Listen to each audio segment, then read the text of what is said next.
Hello, and welcome to Horrific Tales. In this show we celebrate the creation of independent authors and aspiring writers. Please like and subscribe and share these episodes so we can help our talented friends get as much exposure as possible. We would also appreciate if you could support our artists by following them on their individual platforms and by purchasing their works. Details on how to do this are in the episode description. In this horrific tale, a young entrepreneur's business venture calls out to something unnatural. Join us now as we present Away With Them by J.C. Michael.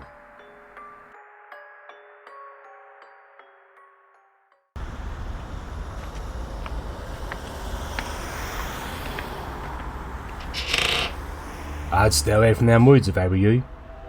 Alfie Austin turned on a stool to see who had spoken. It was easy to figure it out, seeing as there was only one other customer in the bar. Pardon? You heard me, said the man from under the flat cap. Only half his face showed between that and the zip-to-the-throat wax jacket he was wearing. What was on show was obscured by a good week's worth of stubble. Alfie chose to ignore the comment and started to turn back to his pint. It was early in the day, but there'd be no time for lunchtime beers since the project kicked off. He couldn't wait. I'm not trying to cause you any grief, son. I got the right fella, ain't I? Bob Austin's nephew. Going into business with a lad of Shaw's in Ravensdale Wood. Alfie took hold of his pint, took a sip and turned. You've got me.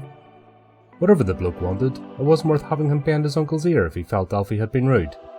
Uncle Bob had put a fair few quid into the scheme he and Russ had come up with, and was due to hand over another cheque any day.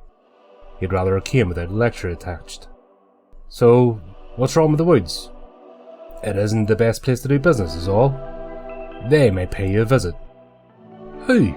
And then, without pause for reply, I don't know what you think we're planning, but it's fully sustainable. The Forestry Commission have pitched in with funding, and everything we do is all sensitive to the environment. We've gone with Segway trails rather than quads, and laser combat over paintballing.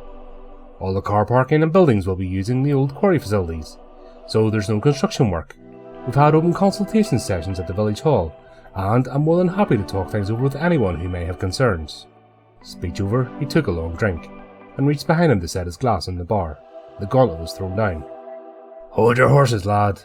I've no doubt of your intentions, but there's risks. Your glass is nearly empty, and mine. He took a drink. Is. So, get around in, and I'll tell you a story. Mine's a Tetley's. 5 minutes later, and £5 later in his pocket, Alfie sat at the table with a man whose name he still didn't know. You seem to know I'm Alfie Austin, so who have I just bought a pint for? Harley. Alfie almost asked, Harley something, or something Harley? But he bit his tongue.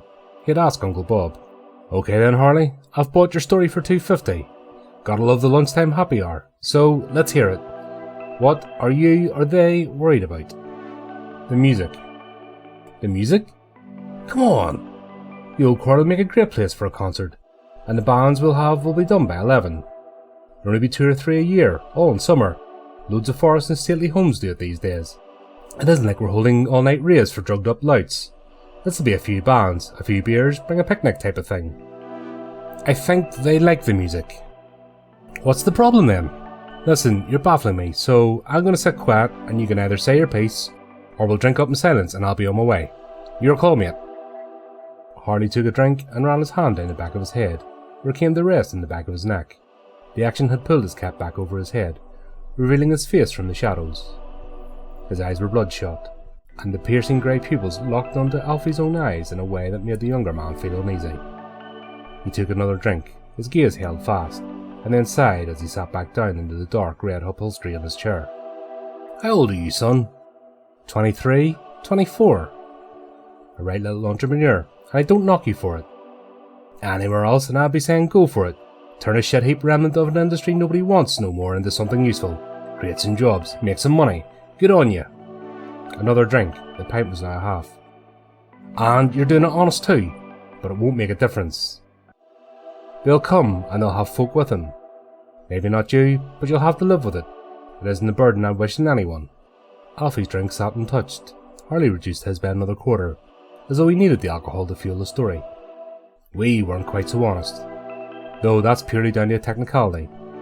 Operating outside the law, yes, but sometimes the law's an arse. There were 5 of us behind it. David all the ideas. Spent 6 months living with his gran down south, and came back full of tales about the parties he'd been to. Mark, he did some DJing, and Mark's brother John had a mobile disco, so that took care of the music and the kit. John had also worked at the quarry and still had a set of keys. Then there was Andy, who was in the pirate radio with his cousins from Scarborough. And finally me. I didn't bring out particular to the plan, but I was part of it. Can't deny it.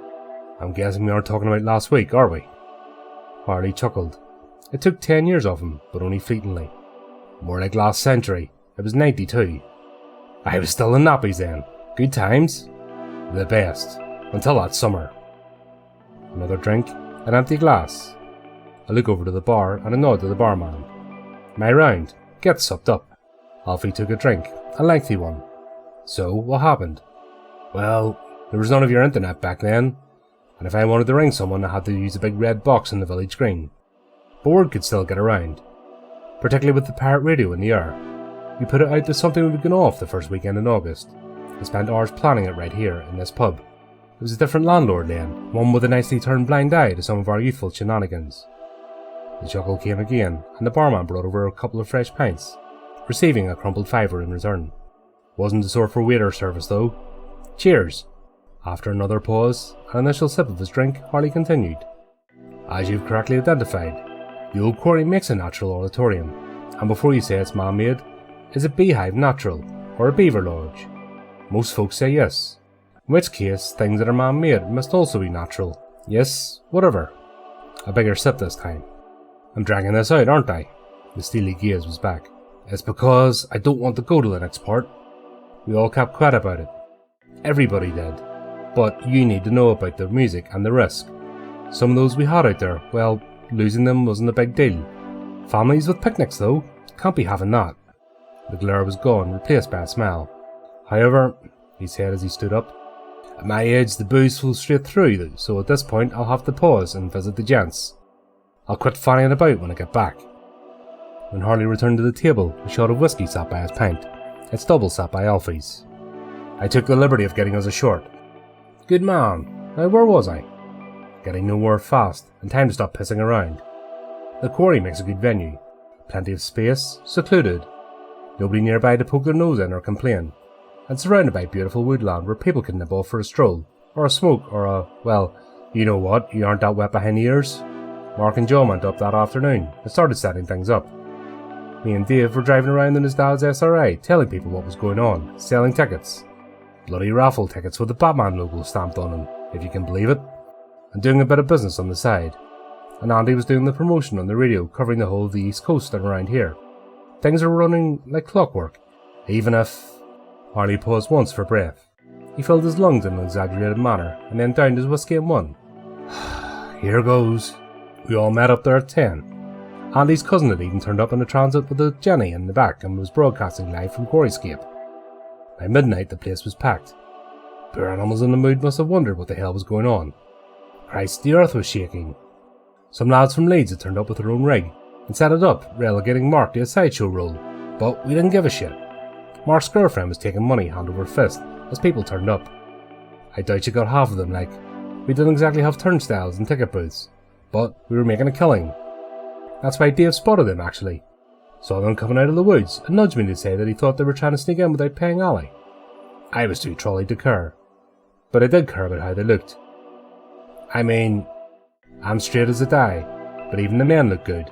Something I put down to the, atmosphere, shall we say. I've tried not to think about it too much since, but that's by the by. As the women, fuck me, they were beautiful, every one of them. They all had their hair down their backsides.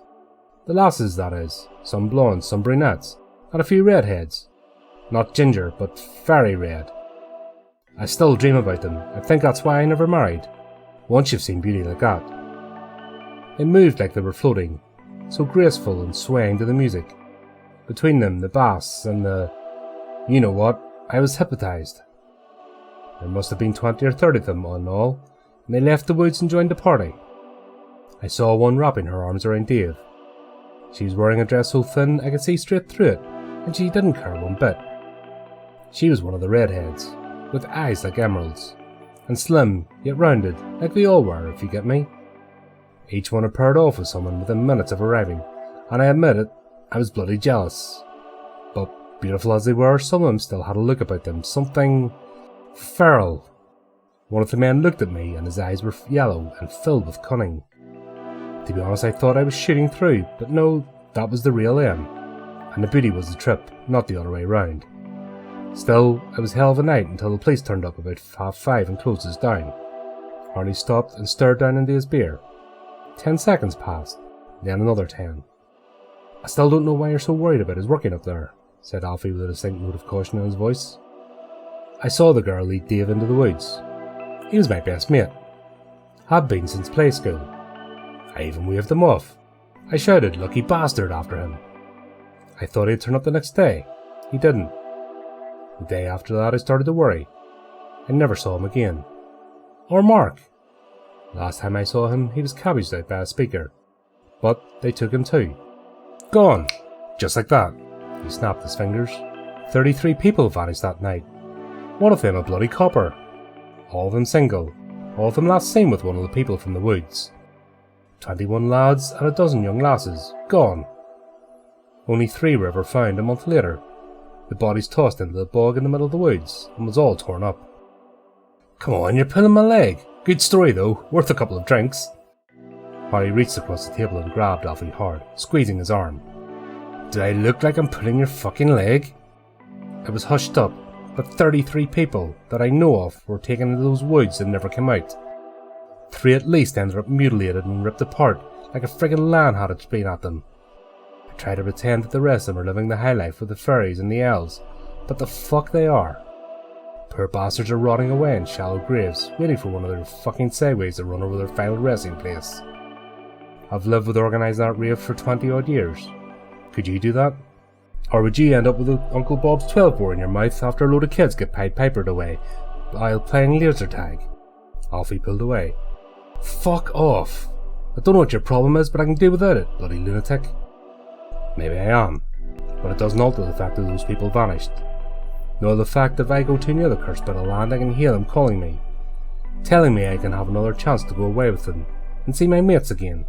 I don't believe them though, because I know my mates are dead and gone. And if I get too close to the twats, they'll show me what they really are. All yellow eyes and needle-like teeth with black bloody gums. I see them in my nightmares, see every night for fucking week. If I've ever been near that damn pit. They laugh and cackle while I toss and bloody turn, their long spindly fingers all gnarled like twigs, reaching for me, scratching at me with nails that sting like nettles. See? Harry pulled up his sleeve. It was covered in scratches and small white lumps, surrounded by red. Think you've had enough, mate, and I certainly have. Alfie was up and out of his seat. He gestured to Harley's arm. And I'll get that looked at if I were you.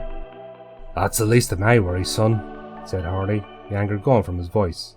They're getting closer to taking me away with them too, and now I've told about them they'll be after me even more. I've done my bit though, atoned as it were. You've been warned, so it's your call now. I didn't know any better, you do. I'll leave it at that.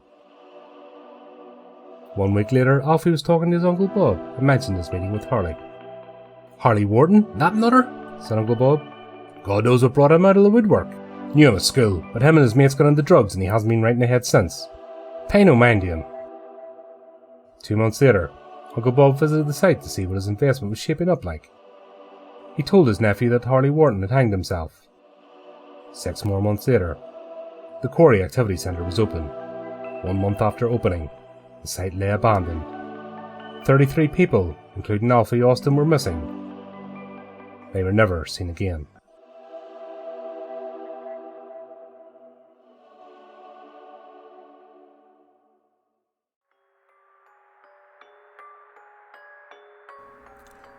Well, we hope that you enjoyed our latest horrific tale. If you want to keep up to date with future episodes, then subscribe to our YouTube channel and follow our social media pages. You can also give the channel support by visiting our merchandise store and picking up some of our items. We would also appreciate it if you took a moment to support our contributing artists, who very kindly lend their talents to the show.